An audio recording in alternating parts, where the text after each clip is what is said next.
हमारे देश को अशिक्षित, अनपढ़, नचनिया बजनिया देश को के सत्ता को चला रहे हैं, जिसको किसी भी चीज़ का ज्ञान नहीं है। इससे अच्छा तो कि कांग्रेस की सरकार थी जो इस देश को अच्छा से चलाती थी, लेकिन महंगाई उतना ही बढ़ता गया।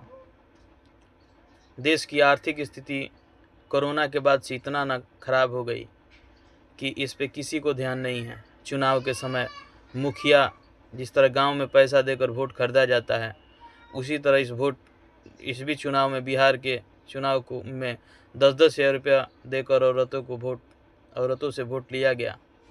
बताइए कि यह लोकतंत्र है? लोकतंत्र में इस तरह नहीं होता। यह तो ऐसा स्थिति हो गया है कि जिसकी लाठी उसकी भैंस।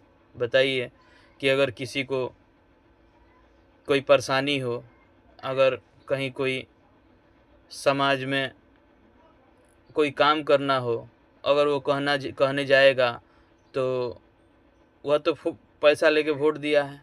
बताइए विकास कैसे होगा? इसमें पढ़े लिखे डॉक्टर, मास्टर, इन सबों को आगे आना होगा, नहीं तो देश पीछे जा रहा है। यहाँ तक कि बिहार की स्थिति तो इतना ख़राब है कि यहाँ के नौजवान भूखे मर रहे हैं। अशिक्षा तो इतना कूट कूट के भरा है कि किसी को ना कुछ बोलने आता है, ना पढ़ने आता है, किसी को पैसा का हिसाब किताब भी नहीं समझ में आता है। लोग बोरा ढो रहे हैं, बकरी चरा रहे हैं, किसी तरह जीवन यापन कर रहे हैं। बिहार को आगे नहीं आने दिया जा रहा है। जंगल राज कहा जाता था, लेकिन जंगल राज से तो बदतर ही सत्ता है,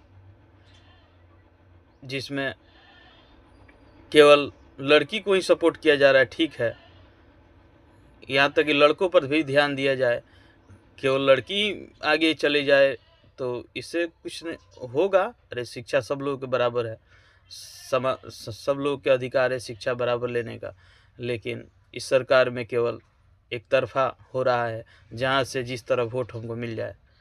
लेकिन इसमें मास्टर, टीचर लोग, डॉक्टर, पढ़े लिखे, शिक्षित, जिसको समाज में उभरने नहीं दिया जा रहा है, वह उठ के आए।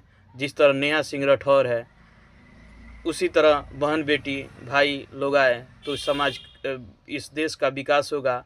ज़्यादातर बिहार का विकास संभव है।